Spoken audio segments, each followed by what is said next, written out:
ओम सदाशिव गुरुवे नमः। ओम नमः शिवाय। आज हम बताने जा रहे हैं कुंडलिनी शक्ति क्या है, कुंडलिनी शक्ति जागृत कैसे की जाए। हमारे बहुत से ग्रंथों में इस प्रकार की बातें, हमारे पुराण उपनिषदों में, तांत्रिक ग्रंथों में इस प्रकार का वर्णन मिलता है।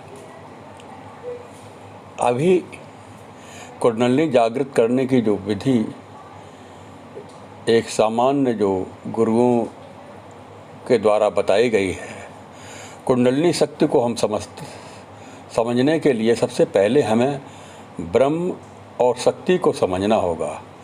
ब्रह्म सर्वशक्तिमान है, वो हर जगह विद्यमान है, वो निर्विकार है, किंतु उसे मूढ़ अर्थ अज्ञानी और गुमसुम बैठा रहने वाला भी कहा जाता है। किंतु सोचो कि अगर ब्रह्म ही जो हर जगह विराजमान है, उसके बिना कुछ भी नहीं, अगर वो ही गुमसुम बैठा रहे तो सृष्टि का सृजन और उसका पालन कौन करेगा। यानी शिव में अगर शक्ति ना हो तो शव है, शव यानी मुर्दा। इस शक्ति के संचार से ही शव भी चेतना संपन्न होकर के अपने शरीर को जागृत करके कार्य करता है। ब्रह्म को जगाने की आवश्यकता है। इसी स्थिति को देखते हुए शक्ति अर्थात शिव ने मदद की। इसी शक्ति को या शक्ति के तत्व को कुंडलिनी कहा जाता है। ये शक्ति ब्रह्म को कार्य करने के लिए ऊर्जावान बना कार्यशील बनाती है। कुंडलिनी शक्ति को दूसरे अर्थ में आप नीचे दिए प्रकार से भी समझने की कोशिश करें कि ईश्वर की पराशक्ति, जिसे हम माता पार्वती, लक्ष्मी, दुर्गा, काली इत्यादि नामों से पुकारते हैं, वो ईश्वर का ही हिस्सा होती है, प्रकृति और पुरुष। जब ईश्वर और ईश्वर की ये पराशक्ति मिलती है तो ईश्वर उस भाग को अर्धनारीश्वर कहा जाता है। परमपिता परमेश्वर की इसी पराशक्ति को कुंडलिनी कहा जाता है। मनुष्य की ये कुंडलिनी शक्ति या दिव्य शक्ति मनुष्य शरीर की रीढ़ की हड्डी के नीचे मूलाधार में स्थित होती है, किंतु जब तक इसे जगाया न जाए ये वहाँ 3.5 अंटे लगा करके सोती रहती है।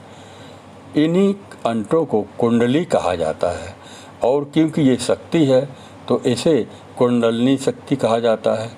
इसके जागरण की प्रक्रिया के दौरान ये शक्ति ऊपर की तरफ बढ़ती रहती है। इस शक्ति को ईश्वर का नियंत्रण होता है, इसलिए इसके इतने शक्तिशाली और प्रचंड वेग को होने के बाद भी ये अनुशासित और नियंत्रित रहती है। ये धीरे धीरे ऊपर बढ़ते हुए 6 चक्रों को पार करती है और सहस्त्र चक्र तक पहुंच जाती है। ये हमारे शरीर के अंदर, ये शरीर के ऊपर वाले हिस्से में, यानी प्राण क्या है? प्राण, अपान, समान, व्यान और उदान, ये 5 प्राण हैं जो ये शरीर के ऊपर वाले हिस्से में स्थित होती है तो हमेशा ऊपर की ओर तरफ बढ़ती है। अपान शरीर के निचले हिस्से में स्थित है, ये हमेशा नीचे की ओर तरफ अग्रसर रहती है। समान वायु ये मानव यानी धड़ में ही रहती है और खाने की चीज़ों के साथ ये अपना कार्य करती है। व्यान वायु मानव हृदय में रहती है, वहाँ से खून के साथ मिल करके संपूर्ण शरीर में प्रसारित होती है। उदान वायु जब मनुष्य मरता है तो उस वक्त ये आत्मा को ऊपर की तरफ ले जाती है। ये 5 वायु मिलकर के कुंडलिनी शक्ति को नियंत्रित करती हैं और शरीर के कार्यरत रखती हैं। इसलिए कुंडलिनी शक्ति को चैतन्य भी कहा जाता है, क्योंकि ये शरीर में चेतना को बनाए रखती है। इसी प्रकार हम कुंडलिनी शक्ति जागृत करने के कई तरीके हैं। एक साधना के क्षेत्र में अगर आप साधना के जरिए इस कुंडलिनी शक्ति को जागृत करना चाहते हैं तो इसके लिए आपको योग मार्ग को अनुसरण करना होगा। ये कर्म योग, भक्ति योग, हठ योग और गुरु कृपा योग की साधना पड़ता है। ही आपको प्राणायाम, यौगिक क्रियाओं और ब्रह्मचर्य का पालन भी करना होता है।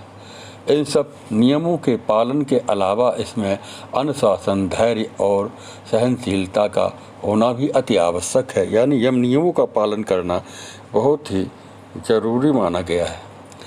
यानी दूसरी जो विधान है वो शक्तिपात है। सीधे गुरु अपने शिष्य को प्रदान करता है, जागृत कर सकता है।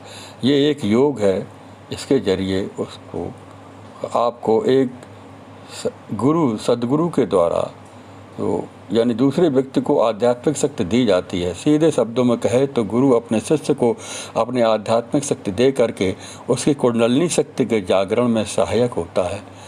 शक्ति को शिष्य तक पहुंचाने के लिए गुरु कुछ मंत्रों को और पवित्र शब्दों का यानी शिष्य को स्पर्श के द्वारा, गुरु मंत्र के द्वारा आज्ञा चक्र में और अपनी शक्ति को डालता है। इस प्रकार गुरु अपने योग शिष्य पर अपनी कृपा से यानी दृष्टि से भी स्पर्श के द्वारा अपनी शक्ति को प्रदान करता है और कुंडलिनी शक्ति को जागृत कर देता है। इस प्रकार से हमारे शास्त्रों में वर्णन मिलता है। आगे हम बताने जा रहे हैं कि गुरु कृपा से यानी हमारे शास्त्रों में जो वर्णन मिलता है वो कुंडलिनी शक्ति को हम कैसे जागृत करें। हमारे उपनिषदों में इसका वर्णन मिलता है, हमारे शास्त्रों में, हमारे धर्म ग्रंथों में इसके बारे में बहुत ही विशद वर्णन मिलता है। प्राण, अपान, उदान, व्यान, समान, पंच प्राण। प्राणायाम के द्वारा भी हम अपना मूल बंध, उड्डयन बंध, जालंधर बंध लगा करके और प्राणायाम के द्वारा भी कुंडलिनी शक्ति जागृत होती है। हठयोग क्रियाओं के माध्यम से गुरुओं ने इसको बताया है और शास्त्रों का मत आप सुनिए। चाहता हूँ, मैं शास्त्रों का मत देना चाहता हूँ। हमारे शास्त्रों में क्या है तो हमारे योग ग्रंथों में मिलता है, इडा भगवती गंगा पिंगला यमुना नदी, इडा पिंगलायोर्मध्ये बालारंडा चा कुंडली।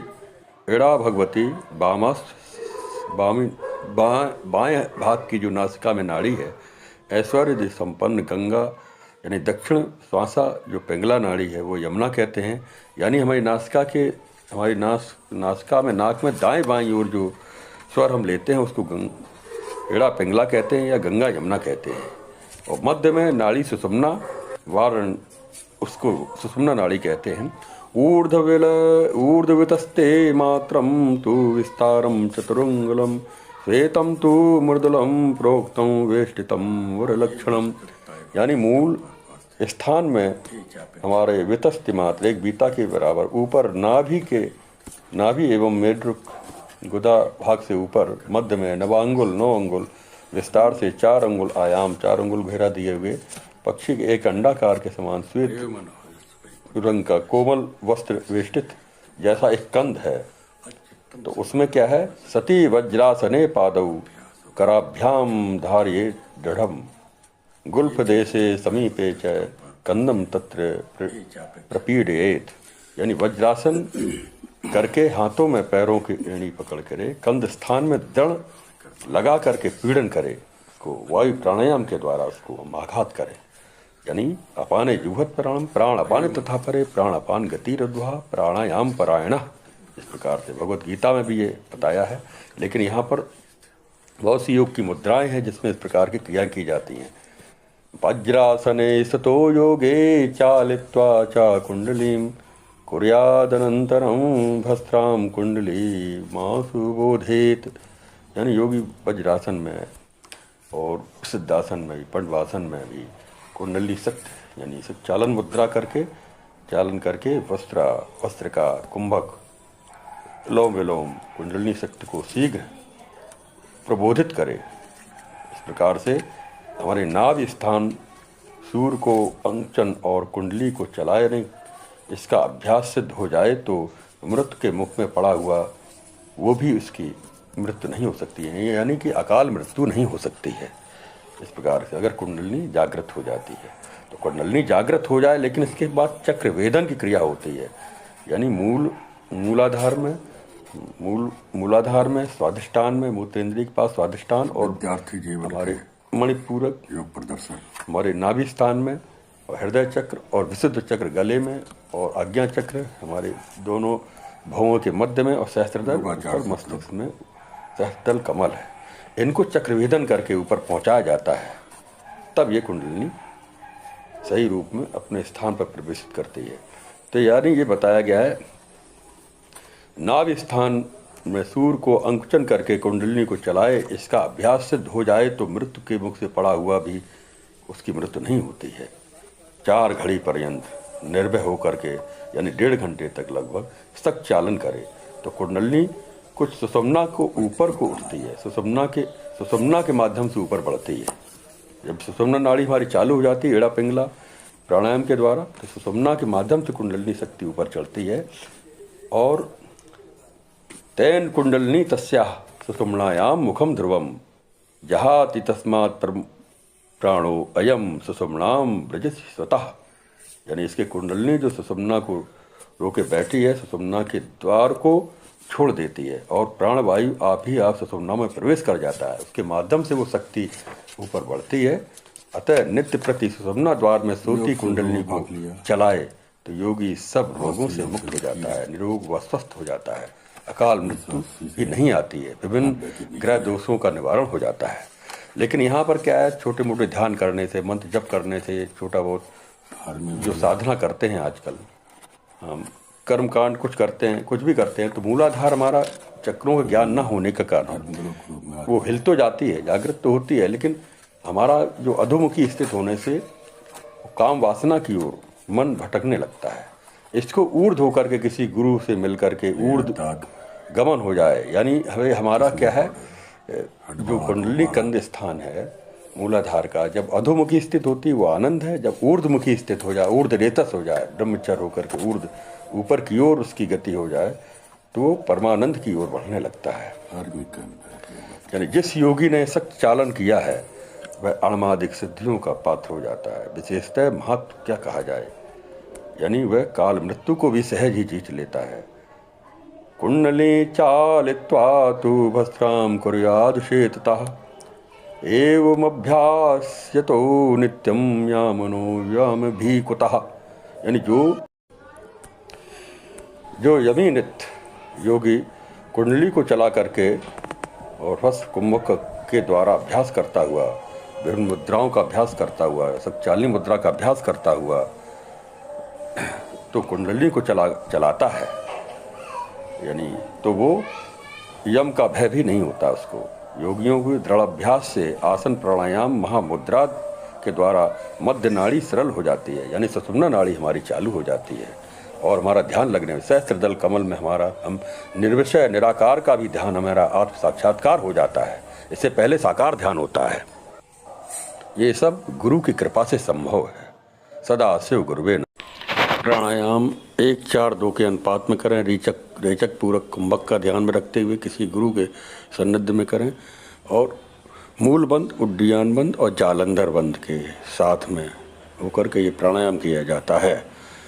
और 1-4-2 के अनुपात में 80-80 कुंभक करने पड़ते हैं, चतुर्थ संध्याओं में करने पड़ते हैं। कुंडलिनी योग के अंतर्गत हम जब मूलाधार में ध्यान करते हुए जब हम प्राणायाम करते हैं तब इसका अनुभव होता है। किसी गुरु के सानिध्य में करें, किसी के मार्गदर्शन करें। सदा शिव गुरुवे नमः।